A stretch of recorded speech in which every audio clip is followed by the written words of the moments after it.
그 한강의 기적 자체가 또 뇌관이란 말이에요. 그 뇌관의 역사 세 번째죠. 박정희 대통령의 한강의 기적. 이 핵심은 뭐냐면은 식민지 경험을 한 후진국도 세계 시장 속의 수출 경제 모델로 급속 성장할 수 있다. 이게 한강의 기적이 밝힌 명제예요. 이거는 경제 발전론을 다시 쓴 사건입니다.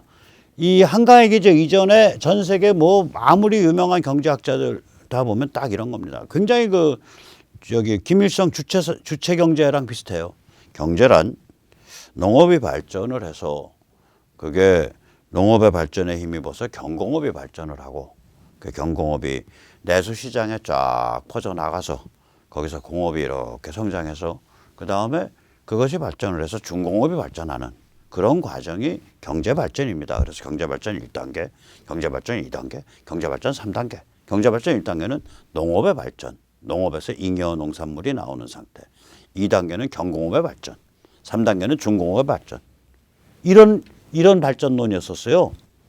오히려 이 정부가 주도해가지고 인프라 깔고 중화학공업 가고 이렇게 해서 경제를 올라가겠다라고 제일 먼저 주장한 건 누구냐? 레닌입니다.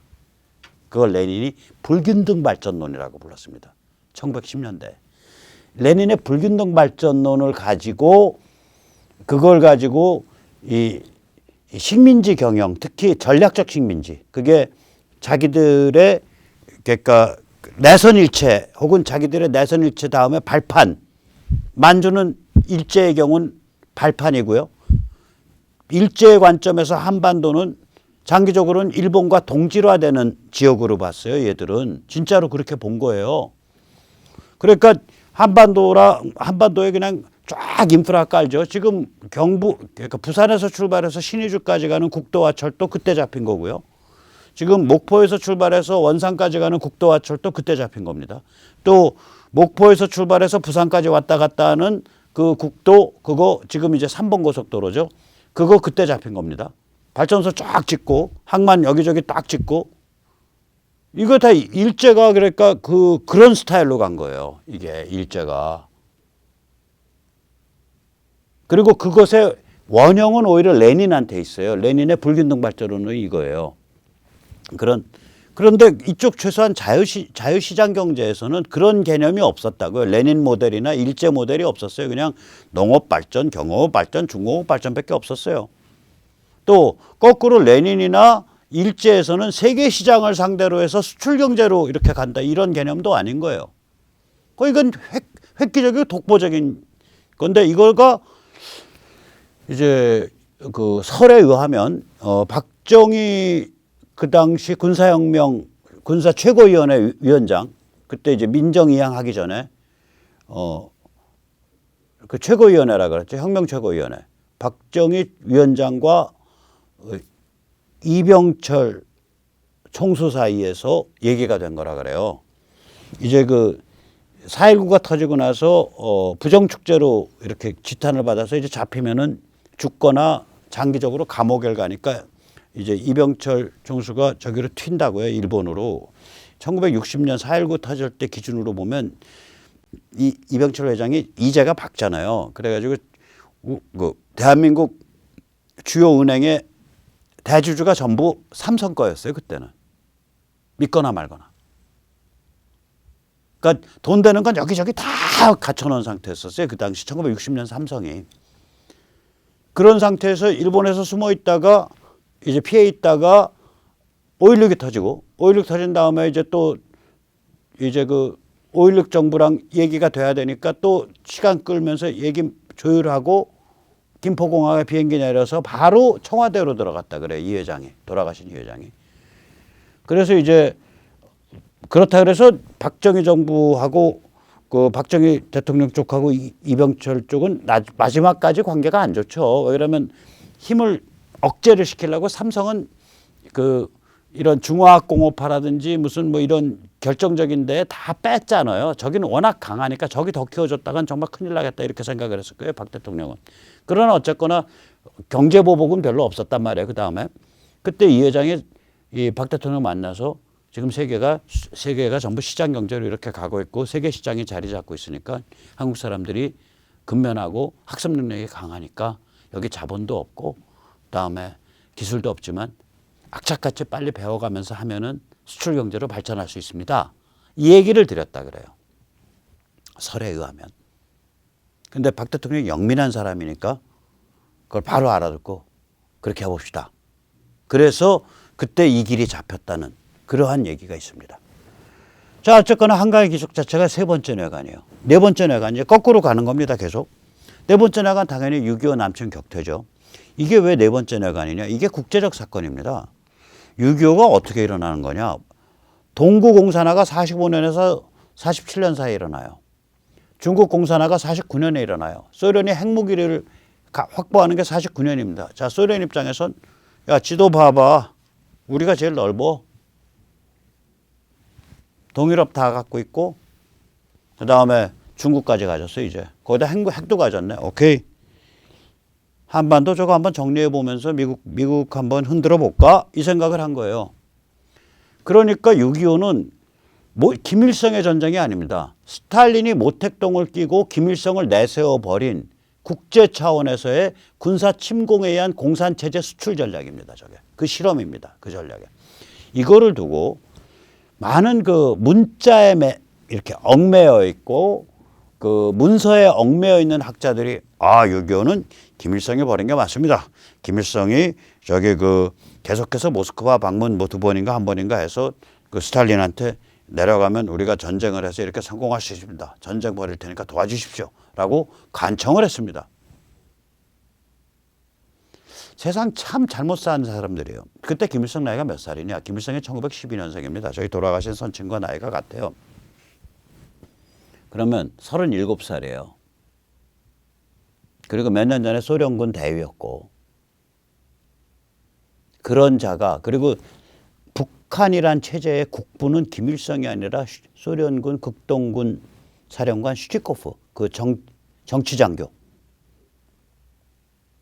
그러면 이 공산주의 체제, 공산주의자들 사이에 살아남는 법, 출세하는 법은 뭐냐면 절대 권력자가 내심을 갖고 있는데 말로 꺼내기 싫은 거, 나중에 책 잡힐까 봐, 나중에 조금이라도 책임질까 봐 그걸 막 떠들어 주는 거예요. 바로 그거예요. 지금 스탈린 마음에 야, 너 가서 전쟁에 우리가 뒤에서 도와주고 또 내가 택동이 시켜서 도와줄 테니까 전쟁에 임마. 알았지? 지금 이 마음이 있는데 그걸 그 소련 그 무슨 뭐 그 기록에 남기기 싫은 거예요. 그러면 이제 그 마음이 있다는 걸 딱 캐치를 하고 그 앞에 가서 김일성은 어쩌고 하고 또 그걸 옆에서 거들어가지고 박헌영은 네 맞습니다. 내려가면 남조선에서 100만 명이 인민무장항쟁으로 봉기합니다. 100만 봉기설을 해서 또. 왜 그러면 자기 그거 옆에서 같이 북치고 장구치지 않으면 자기도 제거당하니까. 그렇게 해서 된 거예요 판이. 그럼 이게 김일성의 전쟁이고 박헌영의 전쟁이네. 웃기는 소리죠. 이게 어떤 데인데 김일성이 기침 한번 하면 자빠지는 것들인데 스탈린이 모택동을 끼고 김일성을 내세워서 벌인 국제 차원에서의 군사 침공에 의한 공산체제 수출 전략 실험입니다. 6.25는. 그러면 거기다가 이게 그 당시에는요 해방공간에선 돈 벌고 싶으면 좌파해야 돼요. 왜냐? 제가 말씀드렸잖아요. 그 45년부터 소련군 들어와서 걔들은 화폐를 소련 군표로 바꿨다고요. 화폐를. 소련 군표로 화폐를 바꾸니까 당연히 바꿔주면은 걷어들인 건 뭐예요? 동경은행과 한성은행에서 조선은행에서 발행한 엔화예요.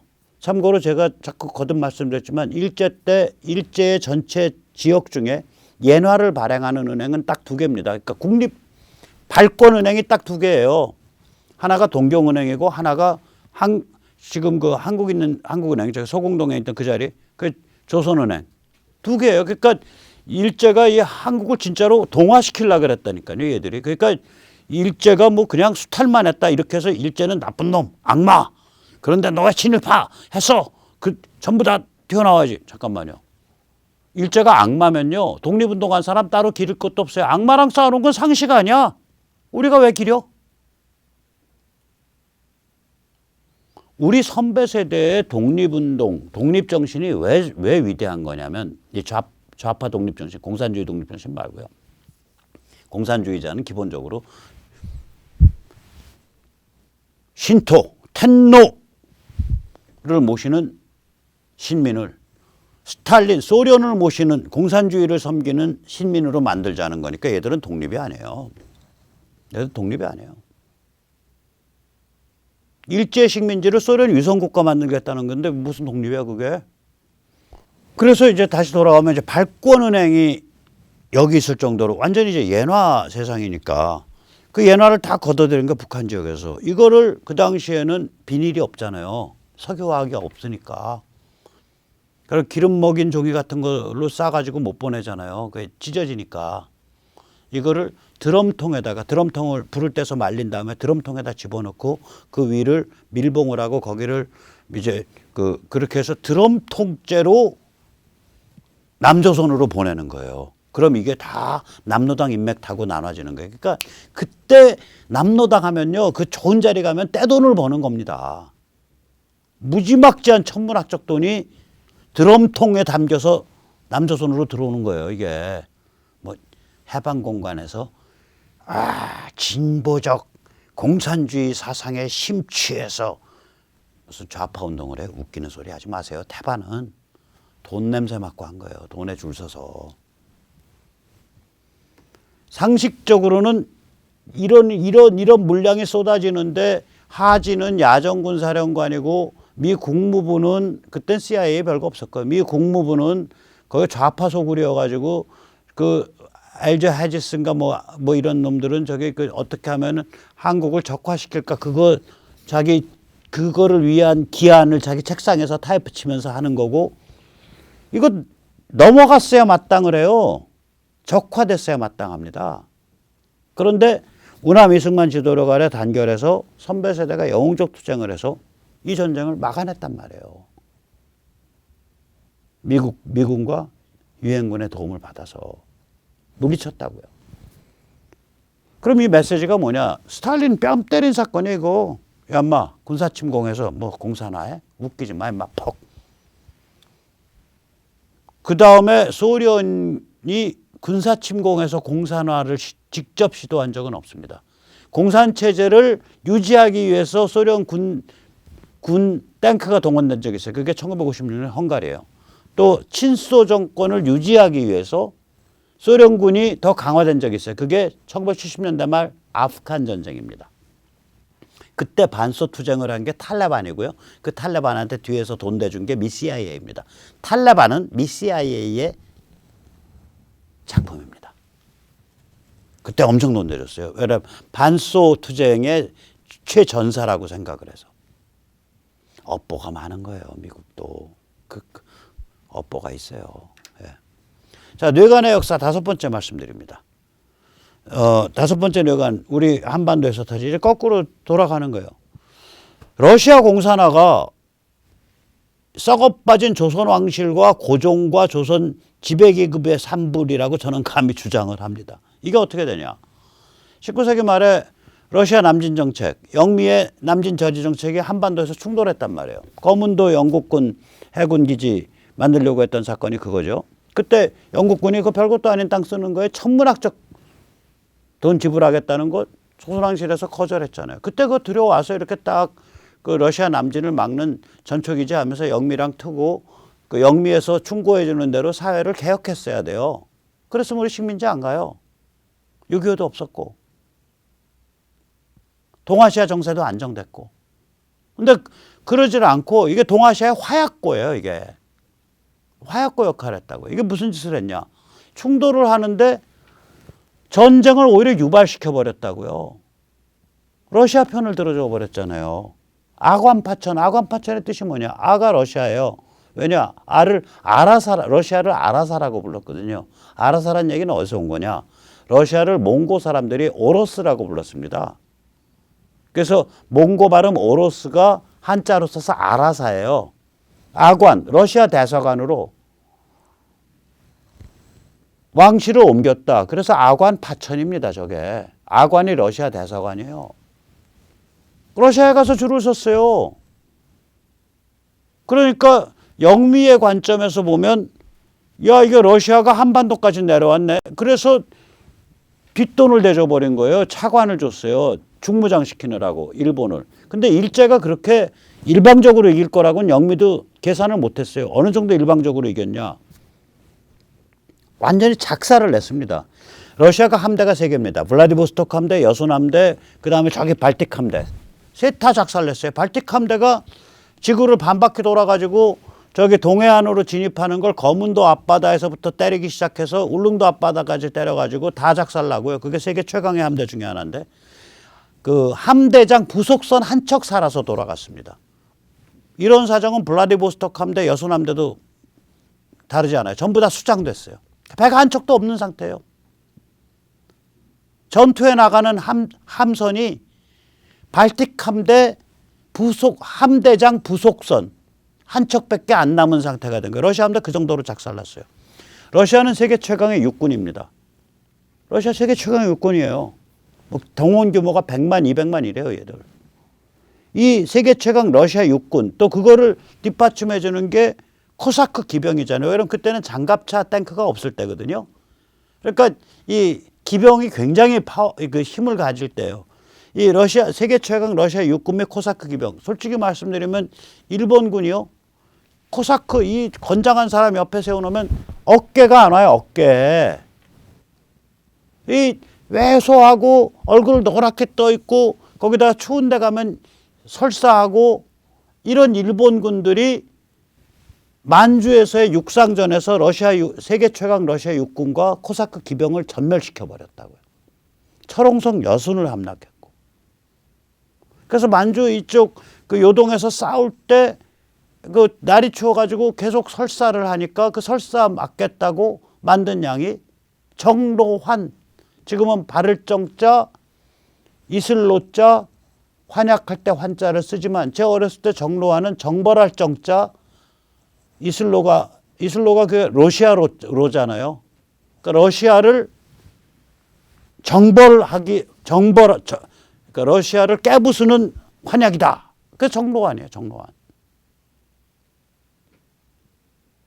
그 러시아가 이렇게 제정 러시아가 이렇게 작살이 나니까 러일 전쟁 패배 이후에 국민들의 굴욕감, 자괴감, 그 다음에 쯔아 체제에 대한 증오심이 그냥 올라온 거 아니에요. 그래서 1905년에 그 페테르부르크에서 유혈 저항 시위 있어서 수백 명 죽었잖아요. 그때 이 러일 전쟁 직후에. 사회 분위기가 이렇게 되니까 야 저거 쯔아 날려버려라는 러시아 급진혁명 세력이 기하급수적으로 증가해요. 이건 어디서 나오냐. 혁명활동 사형수가 그전에 뭐 한 해에 기껏해야 5명, 10명 이랬어요. 그 다음에 막 수백 명이 돼요. 한 해. 혁명활동 때문에 사형을 언도받고 사형을 집행당하는 사람들의 숫자가. 그 얘기는 무슨 얘기냐. 러시아 급진혁명 세력이 기하급수적으로 증가했다는 얘기 아니에요. 결국 이 흐름을 타고 1917년 공산혁명이 일어난 거예요. 그러면 러시아 공산혁명의 아버지는 누구냐? 고종 황제 폐하 되시겠습니다.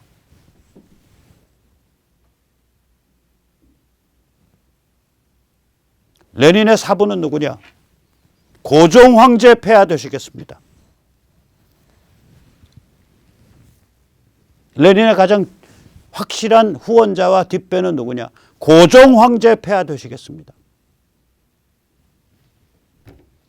그러니까 이게 한반도라는 데가 운명적으로 세계와 인류를 뒤흔드는 화약고고 뇌관이에요. 이게 좋은 방향으로 가면 우나미 승만 대통령, 그다음 박정희 대통령의 한강의 기적, 그것의 종합판으로서 그 중국과 베트남의 개혁 개방, 또 그것의 종합판으로서 동구와 소련의 붕괴를 일으키는 그런 뇌관이 되고, 나쁜 방향으로 가면 러시아 혁명의 뇌관인 거예요. 이게 러시아만 그랬나요? 중국 혁명도 한반도가 뇌관이에요. 이게 중국 혁명의 뿌리를 보면요, 태평천국이에요. 1850년대에 있었던 세계에서 가장 잔인한 농민반란 사건, 또 세계 최강의 기독교 사교 국가 홍수전이 성경을 손에 들고 나는 예수의 동생이고 하나님의 야훼 둘째 아들이노라. 그러고서 그 잔혹한 농민 반란을 일으켰어요. 10몇 년에 걸쳐서. 사람 무지하게 죽어 나갔습니다. 농민 반란이잖아요. 이게 이 농민 반란이 그 에너지와 기억이 왜 공산 농민 혁명군으로 공산 농민 게릴라 운동으로 튀었는가, 이게 왜 변화에 성공했는가, 핵심 고리가 바로 청일전쟁입니다. 1894년, 95년. 청일전쟁은 한반도 안에서만 전개된 게 아니라 이 지도에서 보시듯이 만주 요동반도 일대, 그 다음에 심지어는 산동 끄트머리 위해에서도 전개됐습니다. 자, 서양 열강인 청일전쟁 전에 베이징에서 베이징에서 작살났죠. 청이 영국군, 프랑스군, 독일군, 연합군한테, 특히 영프 연합군한테. 그거는 세계 열강한테 작살난 거예요. 그건 참을 수 있어. 별것도 아닌 저 섬나라 일본에 의해서 완전히 깨구락지가 될도록 두들겨 맞아가지고 실신을 한 거예요. 청일전쟁이 그런 뜻을 가집니다.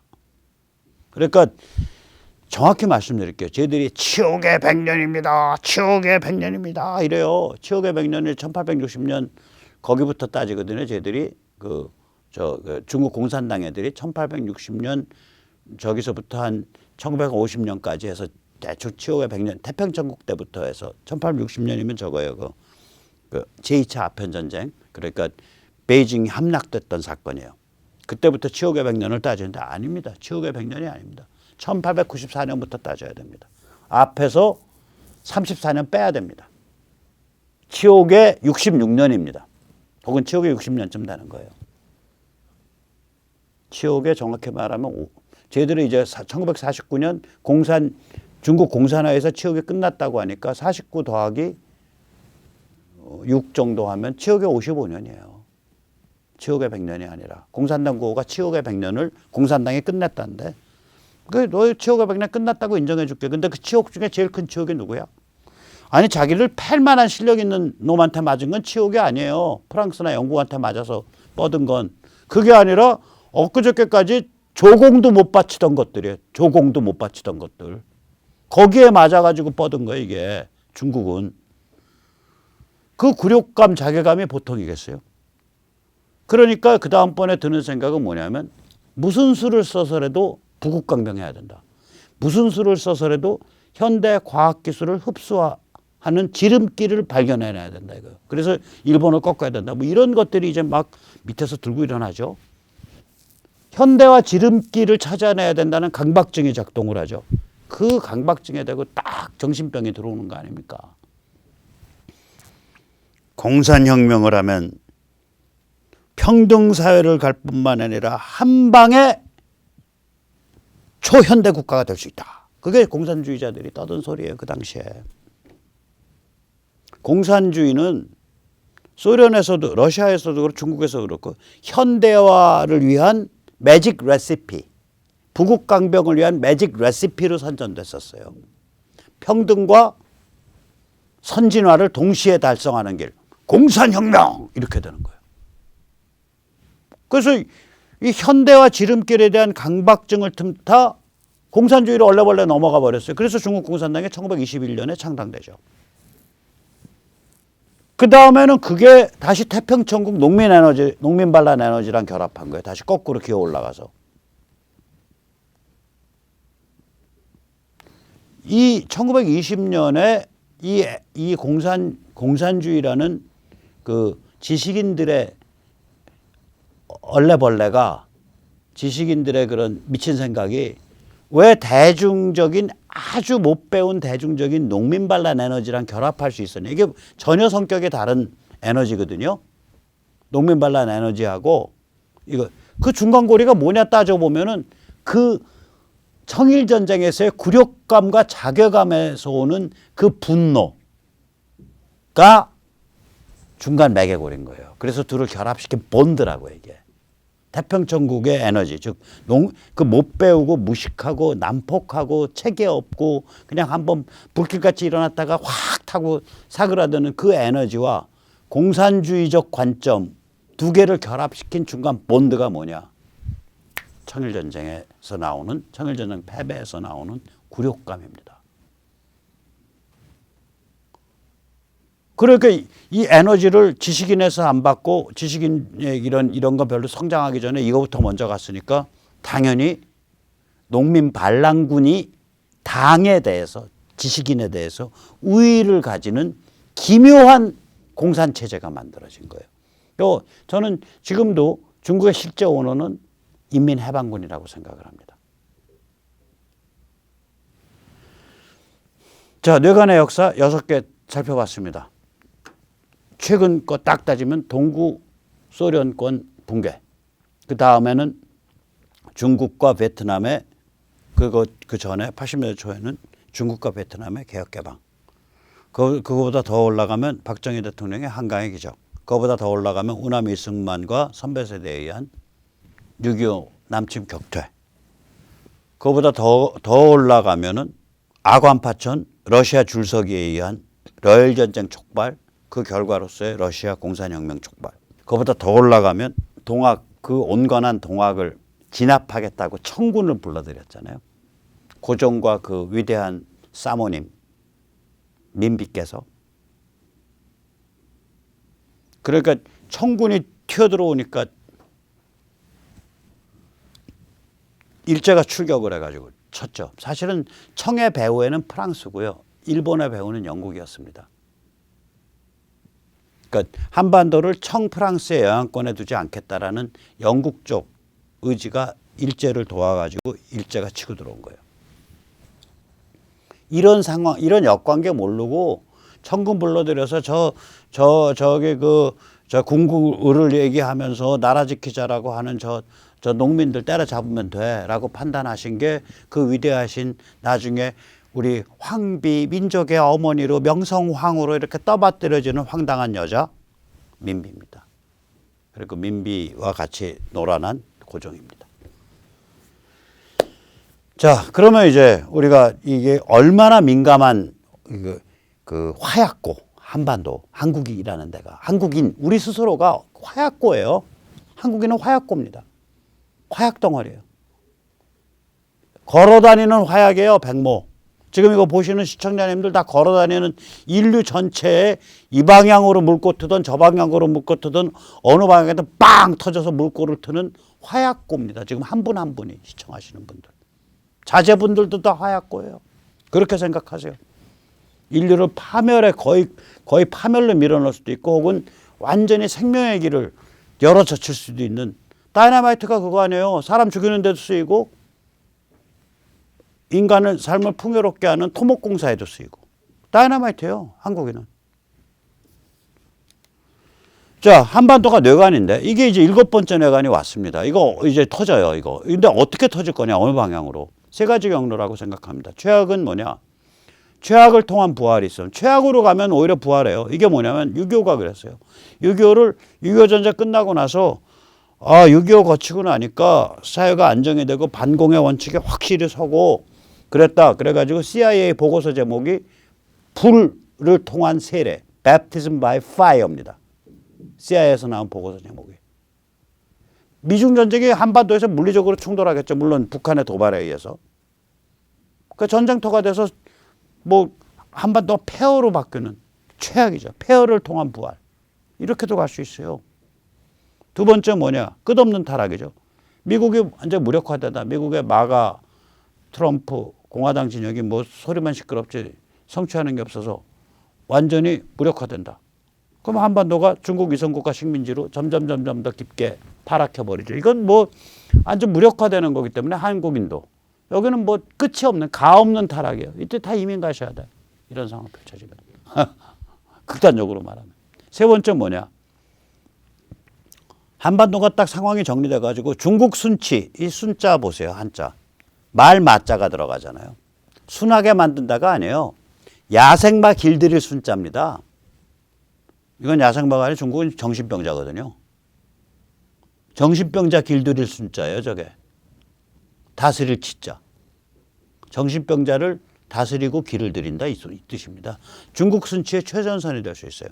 한국이 아까 말씀드린 대로 그 4가지, 즉 대통령 선거에서 국민의힘 쪽 일단 당선시켜주고 그 과정에서 누구 후보 사랑합니다, 사랑해요 하는 빠져지게 아니라 야 후보 우리 당신 못 믿어. 당신 당도 못 믿어.